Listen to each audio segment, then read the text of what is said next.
আসসালামু আলাইকুম ওয়া রাহমাতুল্লাহি ওয়া বারাকাতুহু। আউযু বিল্লাহি মিনাশ শাইতানির রাজিম। বিসমিল্লাহির রহমানির রহিম। সুপ্রিয় দর্শক শ্রোতা, প্রাচ্য প্রতীচ্যের যে যেখান থেকে দেখছেন, আপনাদের প্রত্যেককে স্বাগত জানাচ্ছি। আমি মাহমুদুল হাসান হাশেমি। প্রতিদিন বিকেল 4টায় জিটিভির পর্দায় আপনারা দেখে থাকেন সেরা ওয়াটার ট্যাঙ্ক নিবেদিত মাহে রমাদান। সরাসরি প্রশ্নোত্তরমূলক এই অনুষ্ঠানটিতে আমরা দর্শকদের প্রশ্নের উত্তর দেবার পাশাপাশি নির্ধারিত একটি বিষয় আলোচনা করে থাকি। এই ধারাবাহিকতায় আজ কথা বলবো ইস্তিগফারের গুরুত্ব নিয়ে। যেহেতু পবিত্র মাহে রমাদান আমাদের কাছে এসেছে আমাদের গুনাহগুলো ক্ষমা করিয়ে নেবার জন্যে, সুতরাং কিভাবে কোন পন্থায় আমরা আল্লাহ রাব্বুল আলামিনের কাছে আমাদের গুনাহগুলো মাফ চাইব সে বিষয়ে আজ কথা বলবো। এ বিষয়ে আলোচনা করবার জন্য আমন্ত্রণ জানিয়েছি একজন বিদগ্ধ ইসলামিক স্কলার, রাজশাহী বিশ্ববিদ্যালয় থেকে যিনি এসেছেন, শ্রদ্ধেয় মাওলানা ডক্টর তোহা বিন জহুরুল ইসলাম।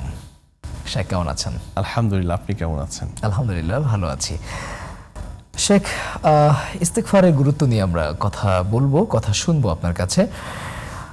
সুপ্রিয় দর্শক ও শ্রোতা, আপনারা যারা দেখছেন আপনাদের জ্ঞাতার্থে জানিয়ে রাখি, আমাদের এই চমৎকার অনুষ্ঠানটিতে স্ক্রিনে প্রদর্শিত নাম্বারে ফোন করে আপনিও সম্পৃক্ত হতে পারেন এবং আপনার প্রশ্নটি রাখতে পারেন। একই সাথে জিটিভির ফেসবুক পেজেও আপনারা আমাদের অনুষ্ঠানটি উপভোগ করতে পারেন।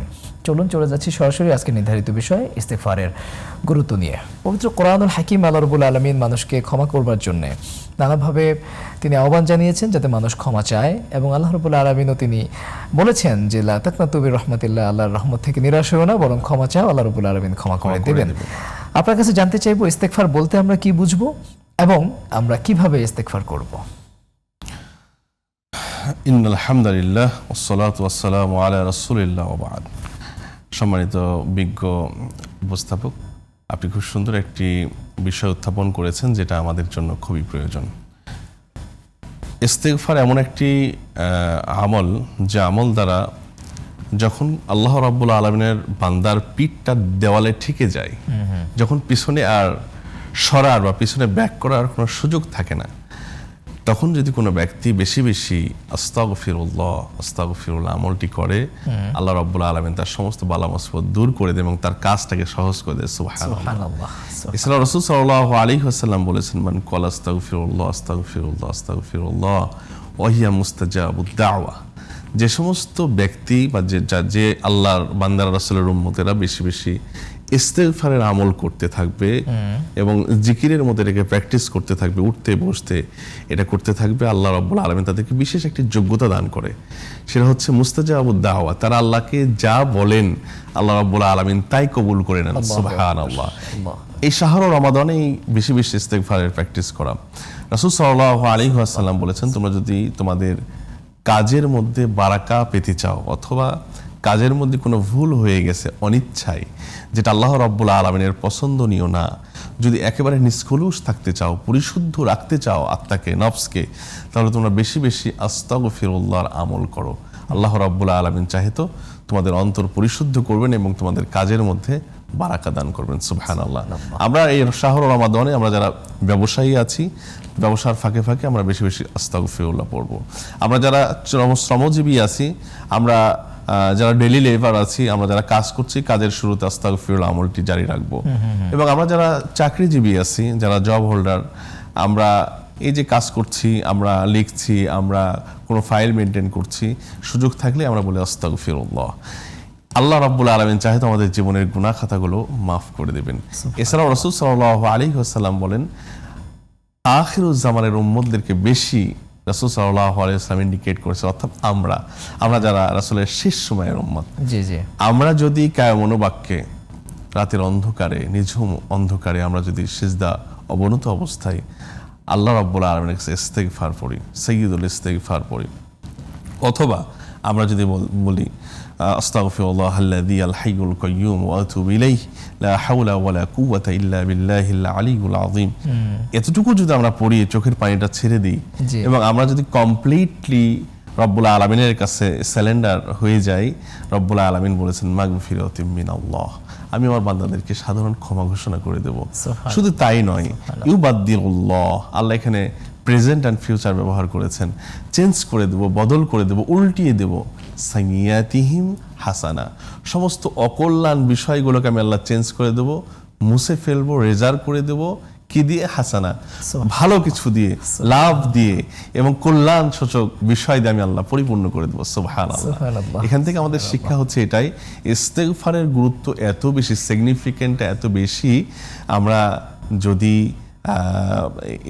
এই ইস্তেগফারটা জারি রাখতে পারি প্রপারলি, আমরা যদি এই ইস্তেগফারের প্র্যাকটিসটা করতে পারি, আমরা আল্লাহ রাব্বুল আলামিনের সন্তুষ্টি অ্যাচিভমেন্ট করতে সক্ষম হব ইনশাআল্লাহ। জি শেখ, চমৎকার বলছেন। একজন দর্শক যুক্ত হয়েছেন, ফোন কলটি নিয়ে নিচ্ছি। আসসালামু আলাইকুম ওয়া রাহমাতুল্লাহ। দর্শক প্রশ্ন করুন। হুজুর, আমি ঢাকা লালমাটিয়া থেকে বলছি। জি বলুন। হুজুর, আমি বলছিলাম যে রমজান মাসে কেউ যদি সিয়াম সাধনা করে তাহলে 70 মাসের সওয়াব পাওয়া যাবে, এটা ঠিক? হুজুর, এই সুযোগে অনেকে 70 মাসের সওয়াব উপার্জন করে নিল ঠিকই, কিন্তু 11 মাস ইচ্ছা মতো গুনাহ করে। তাদের চিন্তা ভাবনা 11 কম 70 বেশি, অতএব নেকের পাল্লা তো ভারী হবেই, বিনা হিসেবে জান্নাতে যাবই। হুজুর, আসলে কি তাদের নেকের পাল্লা ভারী হবে? এটাই।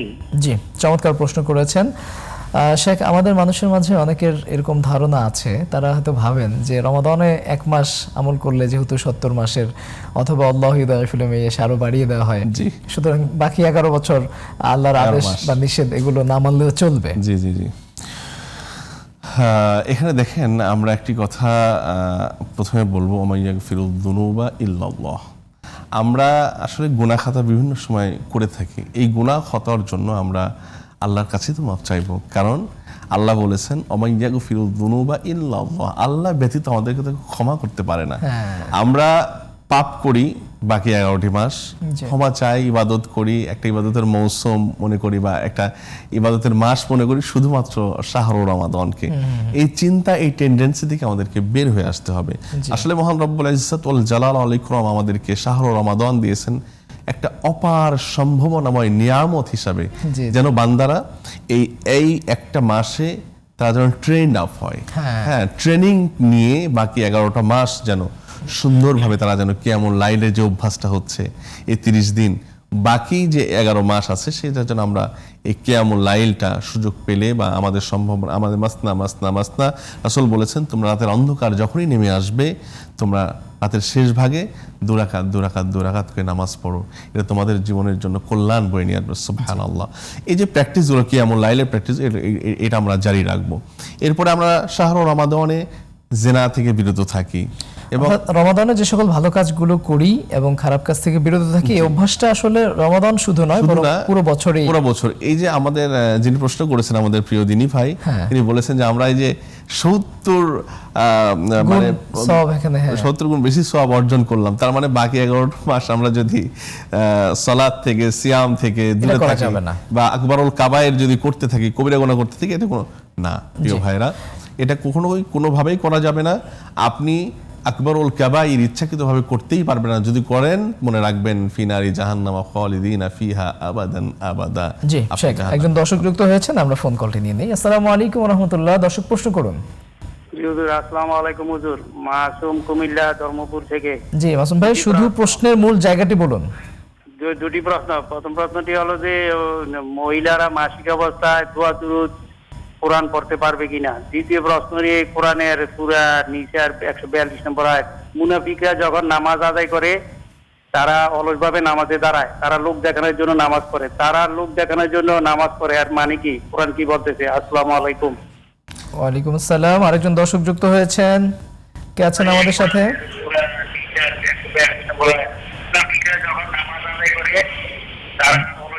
দর্শক, আপনার টেলিভিশনের ভলিউম কমিয়ে প্রশ্ন করুন, আমরা শুনতে পাচ্ছি, আপনি প্রশ্ন করুন। দুঃখিত, সম্ভবত সংযোগটি বিচ্ছিন্ন হয়েছে। আমরা কুমিল্লা থেকে যে ভাই প্রশ্ন করেছিলেন যে মিন্স চলাকালীন সময়ে মহিলারা আসলে পবিত্র কোরআন তেলাওয়াত করতে পারবে কিনা কিংবা দোয়া দরুদ করতে পারবে কিনা। জি আলহামদুলিল্লাহ, খুব যুগোপযোগী একটা প্রশ্ন করেছে আমার প্রিয় দিনী ভাই। মেয়েদের মাসিক চলাকালীন অবস্থায় বা এই অবস্থায় মেয়েরা মৌখিকভাবে দোয়া ইস্তেগফার পড়তে পারবে। পবিত্র কোরআনুল কারীম সংস্পর্শ না করে তেলাওয়াতও চালিয়ে যেতে পারবে। সে সময় যে কাজগুলো, সালাত থেকে বিরত থাকবে এবং পবিত্র গ্রন্থ আল কোরআনুল কারীম স্পর্শ করা থেকে স্পর্শ করা যাবে না। দূরে থাকবে। এছাড়া সে সেই অবস্থায় আল্লাহর কাছে ইস্তেগফার করতে পারবে, বিভিন্ন দোয়া অন্যান্য দোয়া দরুদগুলো করতে পারবে ইনশাআল্লাহ। চমৎকার। আরেকটি প্রশ্ন উনি করেছেন যে লোক দেখানো সালাতের ব্যাপারে, সেই প্রশ্ন উত্তর যাওয়ার আগে আরেকটি ফোন কল নিয়ে নিচ্ছি। আসসালামু আলাইকুম রাহমাতুল্লাহ। ওয়ালাইকুম সালাম, আসসালামু আলাইকুম। আমি মোহাম্মদ ইউনুস বলছি কুমিল্লা থেকে। শায়েখের কাছে আমার প্রশ্ন হলো, আমরা অনেকে বোরাতে যদি সজাগ না হই, যদি আমরা চেয়ারে খাই তো তাহলে তো রোজা হয়। এখন আমি অনেক সময় সজাগ পাই না, তাহলে আমি ঘুম থেকে উঠে যদি নিয়ত করে নিই তাহলে আমার রোজাটা হবে কিনা? জি, অনেক ধন্যবাদ। শেখ, লোক দেখানো সালাতের ব্যাপারে একজন জানতে চেয়েছেন। জি, সালাতটা ইত্তাকুল্লাহ, আল্লাহকে ভয় করে তাকওয়া খোদাভীতি নিয়ে খুশু খুজুর সাথে সালাদটাকে মেনটেন করতে হবে। শুধুমাত্র এই সালাদটা আল্লাহর জন্য, জি, আল্লাহকে খুশি করার জন্য। ইন্না সালাতি ওয়া নুসুকি নুসুকি ওয়া মাহইয়ায়া ওয়া মামাতি লিল্লাহি রাব্বিল আলামিন, এটা শুধুমাত্র কেবলমাত্র হওয়া চাই আল্লাহর জন্য। যে আল্লাহ রাব্বুল আলামিন আমাকে দেখছেন, মানুষ আমাকে দেখছেন, মানুষ আমাকে মুসল্লি বলবেন, এই জন্য যেন আমরা নামাজ না পড়ি। তাহলে ফাওয়াইলুল লিল মুসাল্লিন, আল্লাহ রাব্বুল আলামিন আপনার ওই নামাজকে পুটলা করে কাল কিয়ামতের ময়দানে মাহশারে আপনার মুখে ছুঁড়ে মারবেন এবং আপনাকে কোনো সওয়াব এই নামাজের বিনিময়ে দেওয়া হবে না। অতএব লোক দেখানো নামাজ থেকে আমরা দূরে থাকবো ইনশাআল্লাহ। আরেকজন ভাই জানতে চেয়েছিলেন, তিনি সাহরি যদি খেতে না পারেন, সেক্ষেত্রে ফজরের সময় যখনই উনি ঘুম থেকে উঠলেন, সেই সময়ে কি রোজা নিয়ত করলে কি রোজা হবে?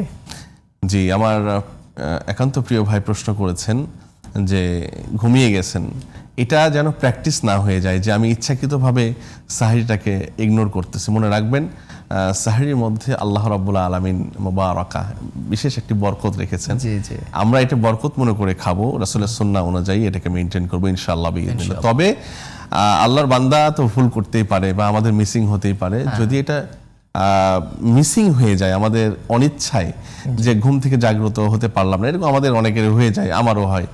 যদি এরকম হয়ে যায় অবশ্যই আমরা নিয়ত করে ফেলবো, আল্লাহ রাব্বুল আলামিন আমাদের সাওমকে কবুল করবেন ইনশাআল্লাহ বিইذنিল্লাহ। ইনশাআল্লাহ ইনশাআল্লাহ। খুব চমৎকার করেই বলছেন শেখ। ইস্তেগফারের গুরুত্ব এবং ফজিলত নিয়ে আমরা আজ আলোচনা করছি।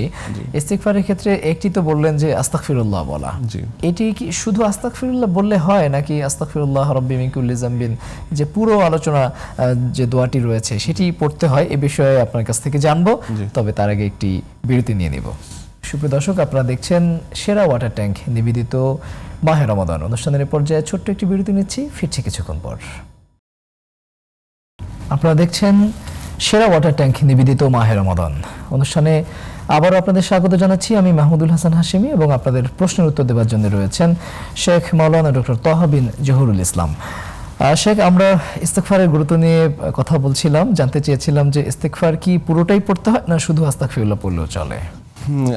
আসলে প্রশ্ন হচ্ছে আস্তাগফিরুল্লাহ এটা পড়লেও ইস্তেগফারটা আদায় হয়ে যাবে, কিন্তু যদি আরেকটু সুন্দর করে পড়া যায়, যদি কেউ সাইয়্যিদুল ইস্তেগফার পড়তে চায় আরো ভালো, আর না হলে আস্তাগফিরুল্লাহাল্লাযী আল হাইয়ুল কাইয়্যুম ওয়া আতুবু ইলাইহি লা হাওলা ওয়ালা কুওয়াতা ইল্লা বিল্লাহিল আলিয়্যুল আযীম, এটাও বলা যেতে পারে। এছাড়াও আস্তাগফিরুল্লাহ আস্তাগফিরুল্লাহ আস্তাগফিরুল্লাহ এইভাবেও বলতে পারে। যেভাবে অর্থ বিকৃত না হয়ে আল্লাহ রাব্বুল আলামিনের কাছে যে ইস্তেগফারগুলো যেগুলো আছে, যেগুলো আমরা কমনলি পড়ে থাকি বা প্র্যাকটিস করে থাকি, এভাবে করলেই এটা। এক্ষেত্রে মনের আবেগ বা অনুভূতিটা কতটা গুরুত্বপূর্ণ, যে আমি আসলে আল্লাহর কাছে বলছি আস্তাগফিরুল্লাহ, আল্লাহ আমি অন্যায় করেছি, গুনাহ করেছি, আপনি আমাকে মাফ করে দেন, এই অনুভূতিটা কতটুকু গুরুত্বপূর্ণ? আসলে খুব ইম্পর্টেন্ট একটা আপনি কথা বলেছেন। আমরা যখন ফোনে স্ক্রলিং করি দেখি যে নাটক দেখতেছি বা সিনেমা দেখতেছি যেগুলো সাইয়্যাতের শামিল, যেগুলো অকল্যাণকর, ফাহেশা, একটা বেপরদা নারী দেখলাম আস্তাগফিরুল্লাহ বলে ওইটা আবার প্র্যাকটিস করতেছি, আবার দেখতেছি, নাটকগুলো কন্টিনিউ করতেছি। আসলে এই আস্তাগফিরুল্লাহর কোনো মূল্য আল্লাহ রাব্বুল আলামিনের কাছে নাই। আস্তাগফিরুল্লাহ মিন্স আমি এইটা একবার দেখলাম, আমার আল্লাহ এটা পছন্দ করে না, আমার রাসূল সাল্লাল্লাহু আলাইহি ওয়াসাল্লামের পথ নির্দেশিত ওয়ার্ড অনুযায়ী এটা আমার জন্য না, এটা একটা খারাপ জিনিস, এটা আল্লাহ এবং আল্লাহ রাসূলের সাথে যায় না। অতএব আমি মুসলমান হিসেবে, আল্লাহর বান্দা হিসেবে, রাসূলের উম্মত হিসেবে এটাকে এখন পরিত্যাগ করলাম। আস্তাগফিরুল্লাহ আল্লাহ তুমি আমাকে মাফ করে দাও, হ্যাঁ। আমি কখনো এটা আর করব না, ওইটাই হবে লাস্ট টাইম, আর কখনো সেখানে কাম ব্যাক করবে না। দিস ইজ আস্তাগফিরুল্লাহ, দিস ইজ ইস্তেগফার। আল্লাহু আকবার। শেখ, ইস্তেগফার পড়ার কি নির্ধারিত কোনো সময় আছে? ইস্তেগফার পড়ার নির্ধারিত কোনো সময় নেই, তবে আমরা রাতের শেষ ভাগে যখন নিকষ কালো অন্ধকার নেমে আসবে, যখন আমার স্ত্রী আমাকে দেখবে না, আমার সন্তান আমাকে দেখছে না, সবাই ঘুমিয়ে পড়েছে, ঘুমের চাদরে আচ্ছাদিত হয়েছে, ওই সময় শুধুমাত্র কেবলমাত্র আমি আর আমার আল্লাহ একসাথে, আল্লাহ দেখতেছেন, আমি আল্লাহর কাছে মাপ চাইতেছি, হ্যাঁ, কোনো লৌকিকতা নাই যেখানে, জি। সেই ইস্তেগফারটা বেশি ইফেক্টিভ হবে আল্লাহ রাব্বুল আলামিনের কাছে। আমরা চাইবো গোপনে, নীরবে নিভৃতে আমরা ইস্তেগফারটা প্রপারলি আমরা আদায় করব, আল্লাহর কাছে কিয়ামতের পক্ষে ক্ষমা চাইবো, সিজদা অবনত অবস্থা আল্লাহকে আল্লাহুম্মা গফিরলি যুনুবা জামিয়া, আল্লাহ পৃথিবীতে যে যুনুবগুলো আমি ইনকাম করেছি, আমি যে পাপগুলো আয় করেছি, রব্বুল আলামিন আমাকে ক্ষমা করে দাও। চোখের পানি ফেলে দিতে হবে জায়নামাজে। জি। আল্লাহ রাসূল সাল্লাল্লাহু আলাইহি ওয়াসাল্লাম বলেন, যারা চোখের পানি জায়নামাজে ফেলে আল্লাহ রাব্বুল আলামিন তাদের গুনাহ খাতাগুলো মাফ করে দেন। সুবহানাল্লাহ, সুবহানাল্লাহ। শেখ, একজন দর্শক যুক্ত হয়েছেন। আসসালামু আলাইকুম। দর্শক, প্রশ্ন করুন। ওয়ালাইকুম আসসালাম। জি, প্রশ্ন করুন।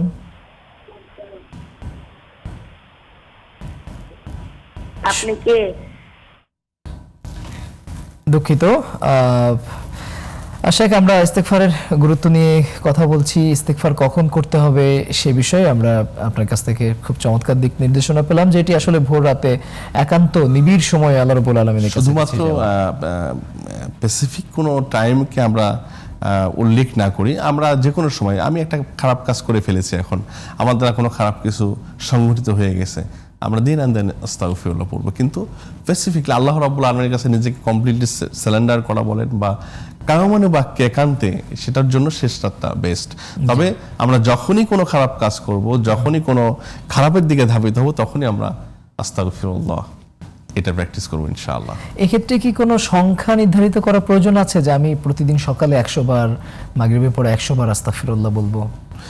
আসলে এরকম কোনো সংখ্যা নির্ধারণ ওইভাবে আসে না, তবে আল্লাহ রাসূল সাল্লাল্লাহু আলাইহি ওয়াসাল্লাম প্রত্যেক নামাজের পরেই আস্তাগফিরুল্লাহ আমল করতেন। উনি 21 বার, কোনো জায়গায় আছে 17 বার, কোনো জায়গায় আসছে এরকম ধরনের সংখ্যা আসছে। জি, জি। তবে আমরা প্রত্যেক সালাতের পরে আমরা আস্তাগফিরুল্লাহর আমলটা জারি রাখবো ইনশাআল্লাহ বিইজনিল্লাহ। তবে এটার কোনো সংখ্যা নেই, আপনি যত খুশি তত পড়তে পারেন। আপনি বালা মুসিবতে পড়ে গেছেন, আস্তাগফিরুল্লাহ আমল, যে সহিহ হাদিস আছে, আস্তাগফিরুল্লাহ আমলে আপনার বালা মুসিবত দূর হয়ে যাবে, কাজগুলো সহজ হয়ে যাবে। আমরা যত পারি তত আস্তাগফিরুল্লাহ প্র্যাকটিসটা করতে থাকবো ইনশাআল্লাহ। জি। শেখ, আস্তাগফিরুল্লাহ এটা তো আমরা আসলে ভার্বালি মুখে বলছি, জি, জি। আমাদের কাজে কর্মে, জি, আমাদের যে জেস্টার পশ্চার, হ্যাঁ, এর মধ্য দিয়ে কি এটার কোনো ফুটিয়ে তোলার ব্যাপার আছে, যে আসলে আমি মুখে বলছি আস্তাগফিরুল্লাহ এবং আমার যে দৈনন্দিন কর্মকাণ্ড, জি। সেখানেও আমি আসলে কি প্রমাণ করা দরকার আছে যে আমি অবশ্যই। আস্তাগফিরুল্লাহ বলছি? ডেফিনেটলি আছে, কারণ আমি অবৈধ ইনকাম করছি, আমি নেশা করছি, আমি নেশা করে বললাম আস্তাগফিরুল্লাহ, আর করব না। ঠিক ইফতারি শেষ করে আবারও সিগারেট খাচ্ছি, আবারও গাঁজা সেবন করছি, আবারও ফেন্সিডিল সেবন করছি, এই আস্তাগফিরুল্লাহ কোনো মূল্য নেই। হ্যাঁ, আপনি নেশাখোর হতে পারেন, আপনি অনেক বেশি খারাপ হতে পারেন, অনেক বেশি জাহালাতের মধ্যে আপনি থাকতে পারেন, কিন্তু আপনি একবার বলছেন আস্তাগফিরুল্লাহ, আল্লাহ আমি ইস্তেগফার করলাম, আমি তওবা করলাম, আমি আর কখনো নেশা করব না, জি। আমি আর কখনো উকুকুল ওয়ালিদাইন, পিতামাতার অবাধ্য আচরণ আমি করব না, আল্লাহ আমি আর কখনো আকবারুল কাবাইর, কবিরা গুনাহ করব না। আল্লাহ আপনি যে বিষয়গুলোকে আল্লাহ রাব্বুল আলামিনের কাছে সারেন্ডার করছেন, আল্লাহ আমি এটা করছি, অপরাধের সাথে আমি জড়িত, আমি আর কখনো করব না, হ্যাঁ। তারপর থেকে সে কাজগুলো থেকে আপনি বিরত থাকবেন, ওই কাজগুলো আর কখনোই আপনি প্র্যাকটিস করবেন না, সেই কাজগুলোর ধার পাশেও আপনি যাবেন না। এই বিষয়গুলো আপনার নিজের মধ্যে যদি ফুটিয়ে তুলতে পারেন, তাহলে আপনি তওবার ক্ষেত্রে, ইস্তেগফারের ক্ষেত্রে সাকসেস। জি, জি।